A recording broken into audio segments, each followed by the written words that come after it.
je ne suis pas sûr que nous puissions nous-mêmes apprécier directement son résultat à la tête de l'institution, mais nous pouvons valablement saluer le fait que c'est le continent africain tout entier à Addis Abeba qui a salué son travail et son leadership, non seulement durant son mandat à la tête de l'Union africaine, on le rappelle, le combat pour que justement les impacts de la guerre russo-ukrainienne ne touchent pas trop les économies africaines.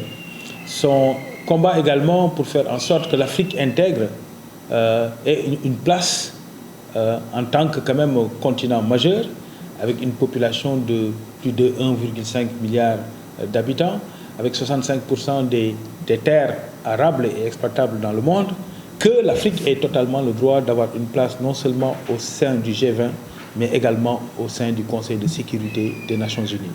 Ce leadership hardi, proactif, qu'on a vu auprès des plus grands de ce monde et qui a eu l'efficacité d'avoir l'écho et le soutien des grandes nations, a été salué par ses pairs des Nations Unies, mais des nations de l'Union africaine.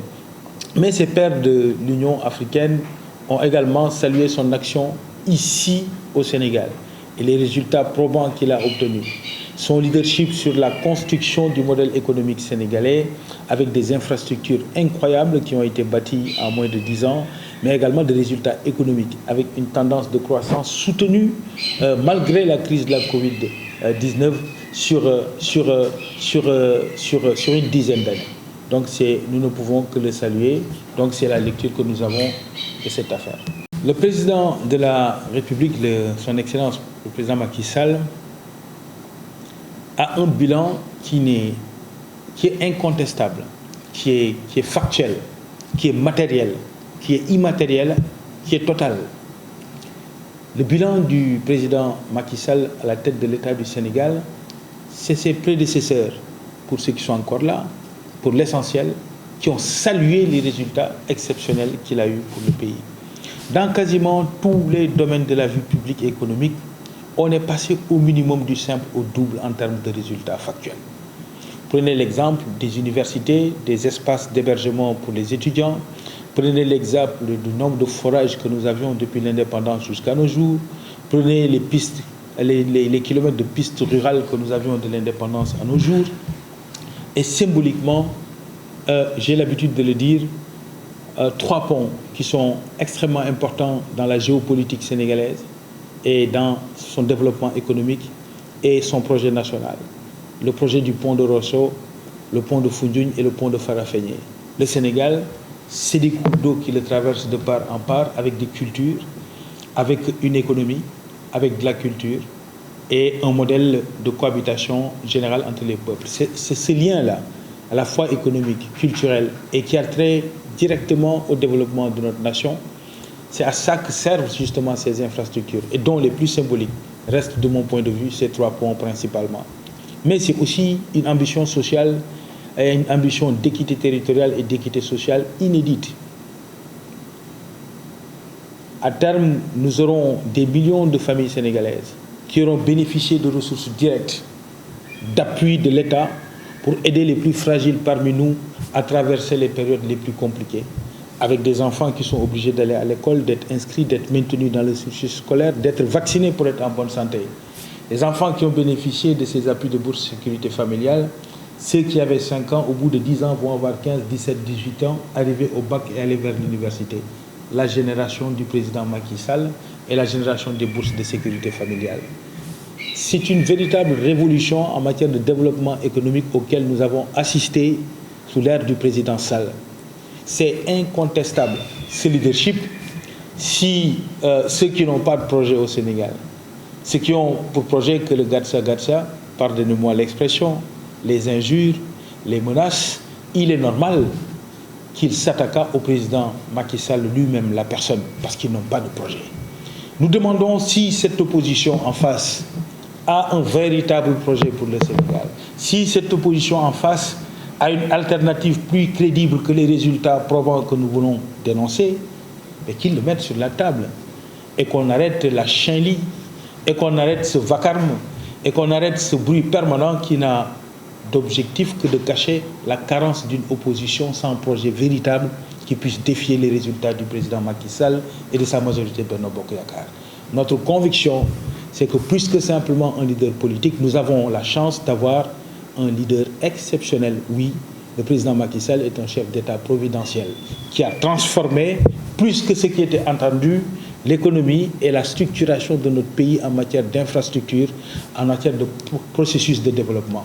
Tous les observateurs sérieux regardent notre capitale sénégalaise se transformer radicalement en moins de 5 ans. Évidemment, une ville sortie de terre, Diamniadio, qui est une matérialité pour les plus jeunes ou une évidence. Mais pour les moins jeunes, ils savent très bien qu'à Diamniadio, c'était un désert. Désormais, l'un des stades les plus importants du continent, qui peut accueillir les plus grands événements, se trouve là-bas. Le gouvernement du Sénégal a été transféré à Diamniadio. Nous avons des centres de recherche à Diamniadio. Nous avons la capitale des Nations Unies, la maison des Nations Unies qui est sortie de terre, qui est à Diamniadio et qui va regrouper l'essentiel des organisations des Nations Unies de la sous-région. Nous avons enfin dans notre capitale des moyens de transport de masse, des moyens de transport urbain de masse, de train express régional, bien sûr, le bus rapide transit qui vont totalement changer le visage de la capitale sénégalaise et le projeter totalement dans le 21e siècle comme une ville moderne capable d'accueillir des expats venus de partout dans le monde avec des niveaux d'offres sanitaires à niveau, avec des niveaux de transport de masse modernes et qui soient à même de porter le développement du Sénégal. Voilà de quel chef de l'État nous parlons.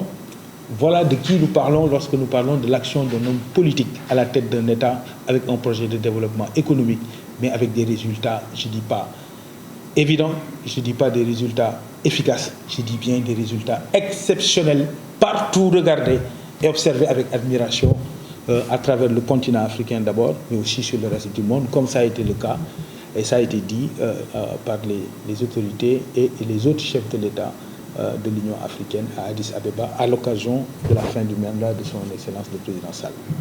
J'attends qu'on me dise quel est le chef de parti politique ou leader de mouvement politique de premier plan dans le Sénégal d'aujourd'hui qui est arrêté dans l'exercice libre de ses droits de liberté d'opinion et d'exercice de son droit d'opposition à un régime.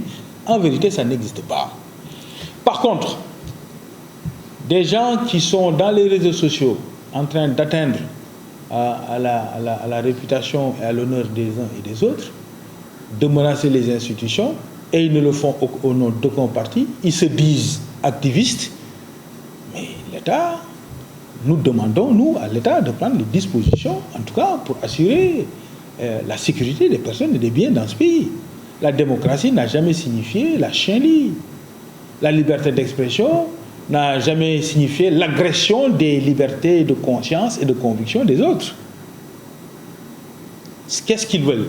À défaut d'avoir un projet politique sérieux, à défaut d'avoir un projet économique sérieux, ils proposent le chaos et la chienlit.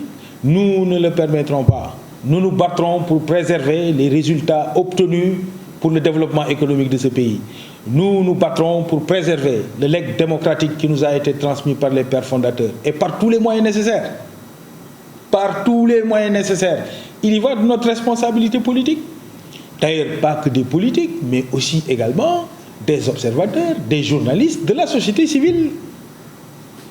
Vouloir dire que le Sénégal est un pays où les libertés individuelles sont en danger, c'est vraiment essayer de se raconter des histoires à soi-même. Un pays où, je donne souvent un exemple, un leader politique doublé d'un journaliste ou chroniqueur ou animateur, Ahmed Aïdara, pour se lever du matin au soir, dire n'importe quelle chose sur qui il veut. Vous prenez Sen TV, c'est une télévision d'opposition qui a la liberté de parole. Ils ont des chroniqueurs comme Serigne Saliou Gueye qui ont de chroniques rien du tout. C'est des militants qui s'attaquent au régime de façon subjective du matin au soir. Il y a des gens dont leur seul gagne-pain, c'est de s'attaquer au président de la République et par tous les moyens nécessaires. Vous avez un des patrons de l'opposition qui appelle à l'insurrection 24 heures sur 24. Sa dernière trouvaille, c'est de dire qu'il y a un groupe armé, enfin les jeunes là, il suffit de les armer pour qu'ils sortent le président du palais. Il est libre. Je trouve même qu'en vérité, cette liberté devrait être encore davantage encadrée, parce que les gens font de l'abus. Il faut qu'on arrête. Si le Sénégal était un pays où on empêchait les gens de dire leurs idées, où on empêchait les gens de circuler, ça se saurait. Nous avons l'ADN de la liberté, de la démocratie, la liberté de penser, la liberté de conscience et la liberté d'opinion constituent, aux côtés de la crédibilité du processus électoral national, les fondements du système démocratique sénégalais. Dire que c'est en danger, c'est manquer de propositions.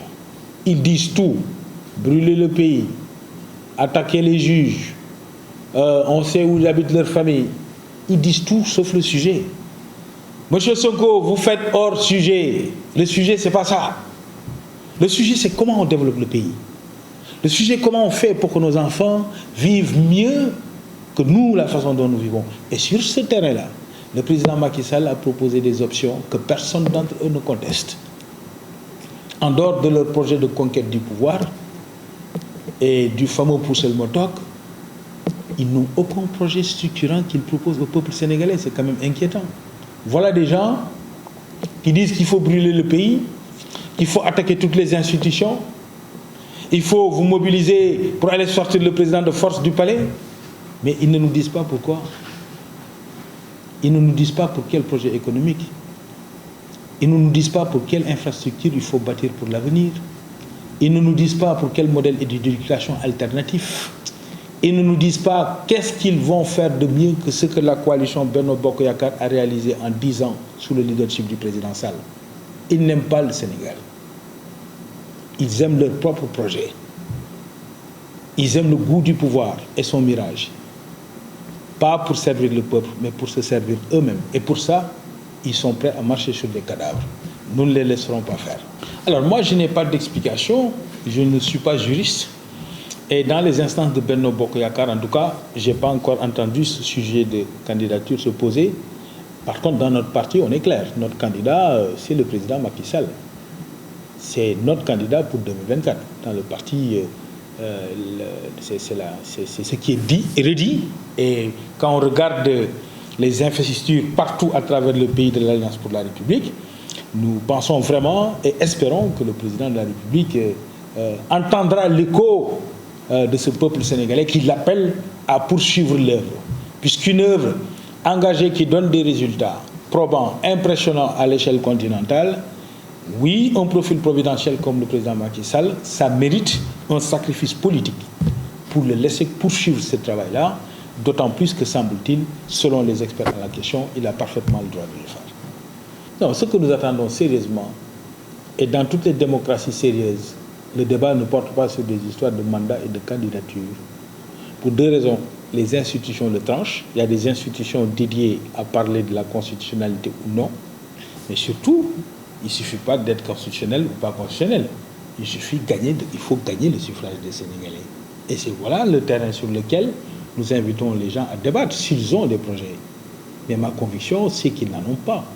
Ils n'ont pas de projet politique, ni de projet économique, ni de projet de développement du Sénégal sérieux et à même de concurrencer les résultats probants obtenus par le président Macky Sall et sa majorité. Et c'est pour ça que nous invitons les gens à recentrer le débat. Le débat, ce n'est pas le gatsa-gatsa. Ça concerne ceux qui ont des limites en matière de proposition. S'ils n'ont que ça à proposer, on leur laisse le débat.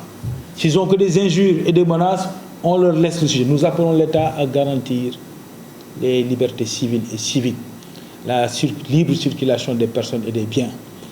Et surtout, nous appelons à parler du Sénégal, de son développement, de son avenir, de son économie, du parachèvement de l'œuvre colossale qui a été réalisée par le président Sall et qui est saluée partout sur le continent et au-delà, en termes de résultats, en termes d'impact sur la vie des Sénégalaises et des Sénégalais, la façon exceptionnelle dont la Covid-19 a été gérée durant la crise, avec des impacts réels qui a permis de juguler l'impact de la Covid-19 sur l'économie nationale, la gestion de la crise économique issue de la crise ukrainienne et russo-ukrainienne, avec toutes les mesures qui ont été prises pour permettre à ce que le coût de la vie soit le plus maîtrisé possible.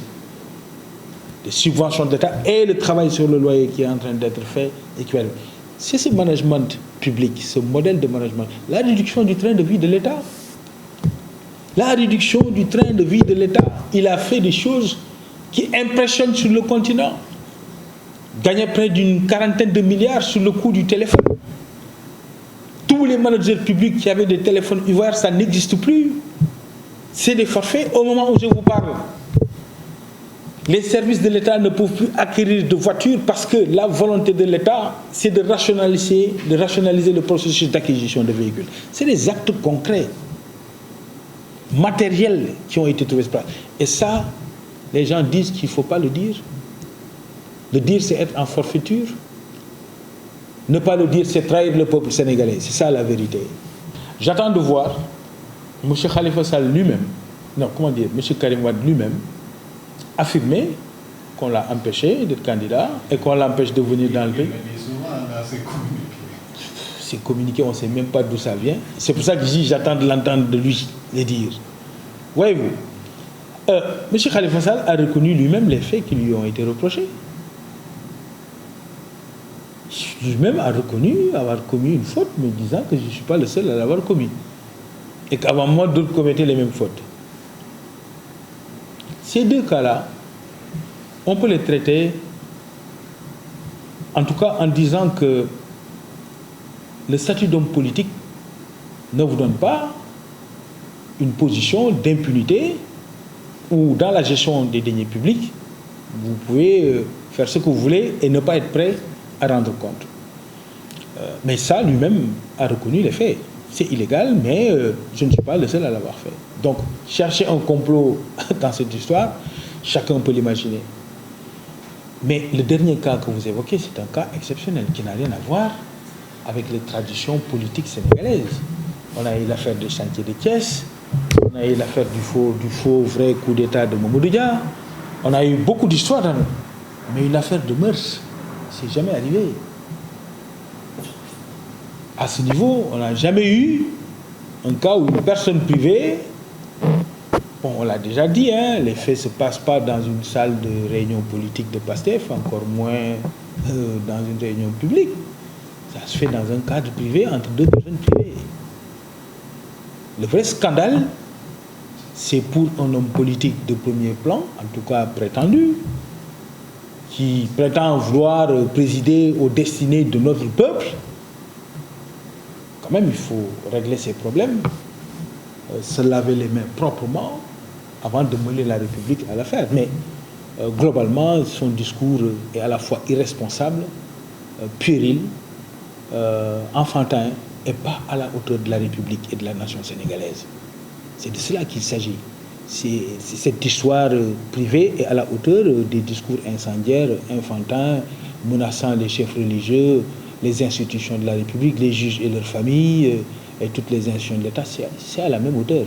Ça veut dire pas à la hauteur du peuple et de la nation sénégalaise. Mais il ne faut quand même pas s'amuser. Vous ne pouvez pas prétendre mener un combat politique, monter sur le ring, donner des coups, et quand on vous les rend, vous pleurnichez comme un enfant. De quoi s'agit-il? Vous accusez quelqu'un d'avoir été épinglé par des rapports. C'est quelqu'un, ministre de la République, vous dit que ce rapport n'existe pas. Vous faites une conférence publique. Vous dites que le rapport existe. Et d'ailleurs, vous avez plein d'autres rapports que vous détenez par devers vous. Quoi de plus normal que le concerné vous porte à plainte et demanda à ce que vous fournissiez mais les preuves de vos allégations qui portent atteinte à son honneur et à sa réputation. Quoi de plus normal? Alors, c'est un complot de la République qu'on veut... Mais il faut être responsable. Il faut que cet enfant-là sache que le Sénégal ne peut pas être sa cour de récréation. Un coup, il s'attaque aux religieux, un coup aux institutions, infantilise le discours politique, considère que c'est un jeu. Ce n'est pas un jeu. Il s'agit du destin du peuple sénégalais. Ceux qui sont vivants, ceux qui vont naître dans les heures qui suivent, et leurs enfants pour l'avenir. C'est de cela qu'il s'agit. Donc, il faut avoir un discours responsable, pondéré, fondé sur de la science, mais pas sur des émotions, fondées sur de la recherche et de l'ambition pour un peuple, mais non pas fondées uniquement sur vos desiderata du matin en fonction de vos émotions et qui sait d'où est-ce que vous les donnez d'ailleurs. Donc voilà un peu ce que je peux dire sur ça. Il faut qu'on puisse faire la différence entre l'État, la République, le projet national et nos propres émotions. Moi, ce que je fais dans ma vie privée, ça me regarde. Je ne juge personne dans sa vie privée. Mais quand même, n'amenez pas vos casseroles de votre vie privée au cœur de l'action publique. Ça, c'est de l'irresponsabilité. La tortuosité, ça connaît Ousmane Sonko, quoi. La tortuosité. Aujourd'hui, c'est vert, demain, c'est bleu. Sans explication. Hier, les forces de défense et de sécurité agressaient sa liberté de pouvoir circuler. Aujourd'hui, il s'en félicite parce qu'il serait menacé par des milices qu'il aurait en ligne de mire. Quel est son projet pour le Sénégal? Qu'est-ce qu'il veut faire au plan économique? Qu'est-ce qu'il veut faire au plan de l'éducation nationale? Qu'est-ce qu'il veut faire de mieux que ce que le président Macky Sall a fait pour révolutionner la carte des infrastructures du Sénégal? Qu'est-ce qu'il veut faire pour faire en sorte que la carte universitaire s'améliore? Qu'est-ce qu'il veut faire au plan agricole?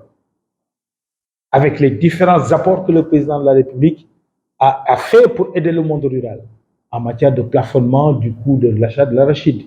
Comment améliorer? Quel est son apport? Quel est l'apport d'Ousmane Sonko? Qu'est-ce qu'il propose? Vous ne verrez aucune proposition. Il dira oui qu'il est révolutionnaire. Oui, révolutionnaire en papier, oui. On ne devient pas révolutionnaire par la parole.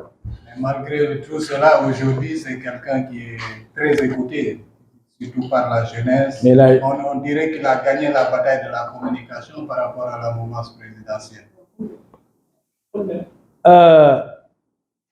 Les gens écoutent tout le monde, surtout les faiseurs de spectacles.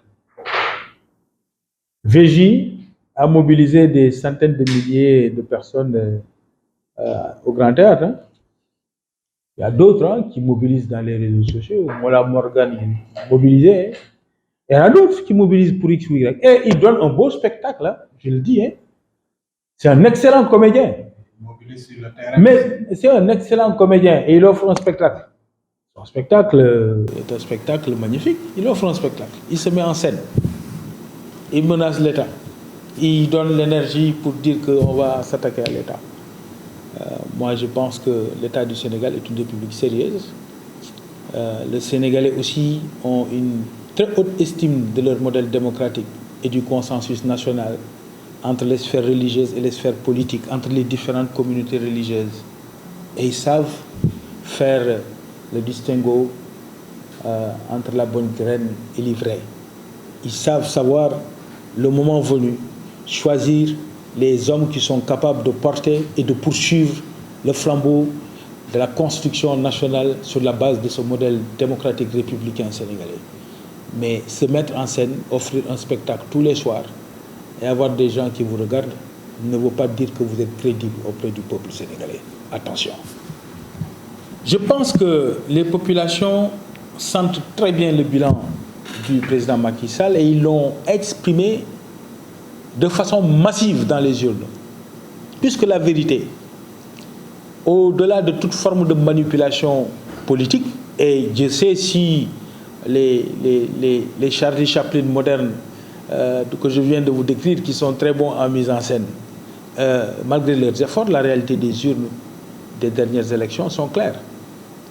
Entre la coalition Benno Bokk Yakaar, sans le président de la République, et le second, il y a 1 million de voix de différence. C'est ça la vérité électorale. Mais dire cela, ne veut pas dire que le corps politique sénégalais vivant ne nous a pas envoyé des signaux dans plusieurs localités, en particulier dans les localités urbaines. Nous l'avons noté, nous y travaillons, puisque la doctrine et la formule politique du président Macky Sall, c'est toujours l'ancrage à la base et au peuple réel. Depuis la création de l'Alliance pour la République et ses différentes alliances électorales, le principe de base, c'est le terrain. C'est être connecté à la réalité des Sénégalais.